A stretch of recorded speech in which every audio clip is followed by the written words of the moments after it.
Warahmatullahi wabarakatuh. Nama saya Alman Akbari Hasan. Saya akan menjawab pertanyaan dari Google Classroom yang telah diberikan oleh guru sejarah. Oke, yang pertama yaitu nomor 1. Jelaskan mengapa Belanda melancarkan agresi militer ke-1 pada Juli 1947 dan kaitkan peristiwa ini dengan hasil perjanjian Lingkarjati yang telah disepakati sebelumnya. Oke, jawabannya yang 1.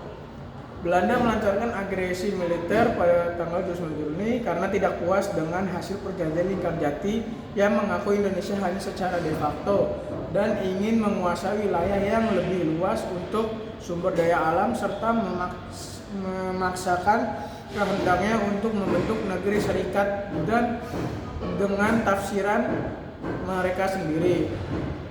Pertanyaan yang kedua, gambarkan dampak agresi militer 1 terhadap kehidupan masyarakat baik secara segi sosial, ekonomi maupun politik.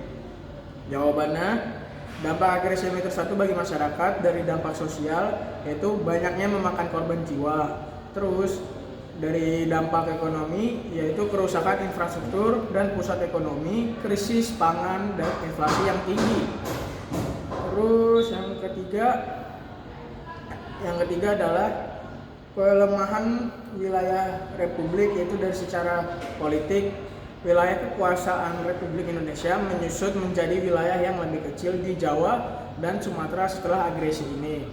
Oke, selanjutnya itu pertanyaan ketiga, bagaimana reaksi dunia internasional khususnya PBB terhadap agresi militer ke-1 dan jelaskan peran Komisi 3 Negara yaitu KTN dan hubungkan dengan gencatan senjata yang terjadi.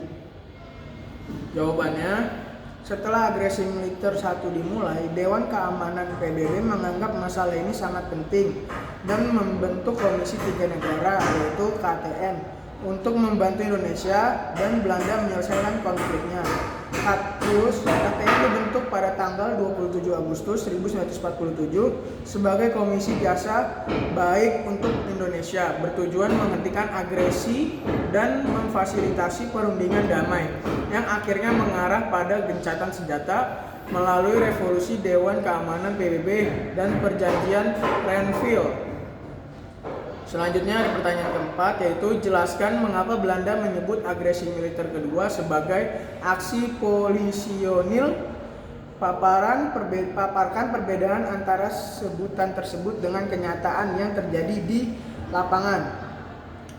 Oke, jawabannya, Belanda menyebut agresi militer kedua dengan istilah aksi polisionil untuk mengecilkan makna serangan militer yang sebenarnya dan menghindari pengakuan atas kemerdekaan Indonesia serta status perang.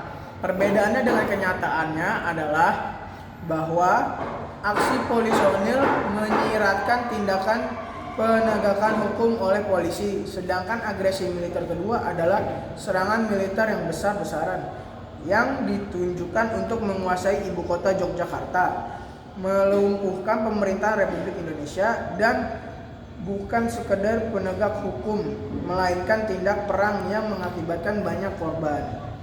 Oke, selanjutnya pertanyaan terakhir adalah nomor 5, yaitu jelaskan strategi perang gerilya yang diterapkan oleh Tentara Nasional Indonesia atau TNI untuk menghadapi agresi militer kedua. Bagaimana taktik ini berhasil mempersulit pergerakan pasukan Belanda? Jawabannya, strategi perang gerilya TNI saat agresi militer kedua adalah menghindari pertempuran langsung, menyamar di tengah rakyat, menyerang secara mendadak, dan memanfaatkan medan seperti hutan dan pegunungan. Taktik ini mempersulit pergerakan pasukan Belanda dengan memecah konsentrasi mereka, menguras tenaga, dan menimbulkan ketidakstabilan karena pasukan Indonesia bisa muncul dan menghilang kapan saja, sehingga Belanda kewalahan dan tidak dapat menguasai medan sepenuhnya. Oke, mungkin sekian dari saya. Selebihnya, wassalamualaikum warahmatullahi wabarakatuh.